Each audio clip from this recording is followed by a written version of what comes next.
The mentorship program is another thing where individuals can take initiative, and it doesn't have to be formal if it doesn't exist yet at your company. Feel free to be the person that just says, like, I have office hours on a repeating basis on my calendar from this hour.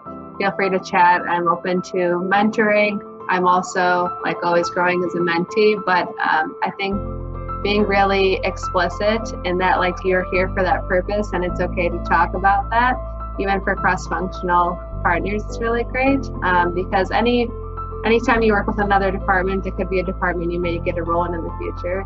And then for recruiting, I want to highlight for managers that work at large corporations, sometimes a lot of the recruiting and the pooling of candidates is heavily done by HR and recruiting, which is great. And it's like making the process easier, especially if there's a high number of applicants.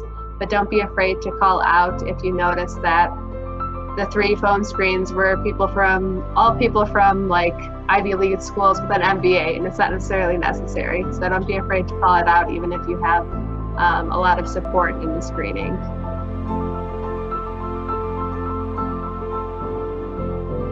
One, as you think about the screening process of a company, making sure if I'm in HR, if I'm in engagement, I have a diverse pool of clients who we're looking at.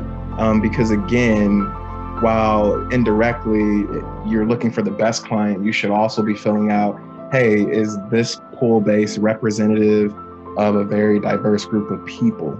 And to me, that is always step one. And that's really, to me, that's one of the largest steps that I think we can make. If you think about it, it's just really starting with HR and really trying to say, hey, who are our candidates? What pool do we have? And then making sure it embodies that. Now, as you go through an organization, it's really building the infrastructure to see different groups of people with different backgrounds at all levels of the company. Because what that means is, perfect example, if I am a director or a senior director at a company, then now I'm mentoring someone who was probably like me 5 years ago, who was an analyst, and they're trying to figure out, what is my career progression to get to a role like yours? So now I'm guiding that person through the system. Another thing that I would like to say is recommendations. And I'll give the example of Workforce, and I think of Wilson too, is we were able to submit recommendations and they were taken seriously of employees that should be considered.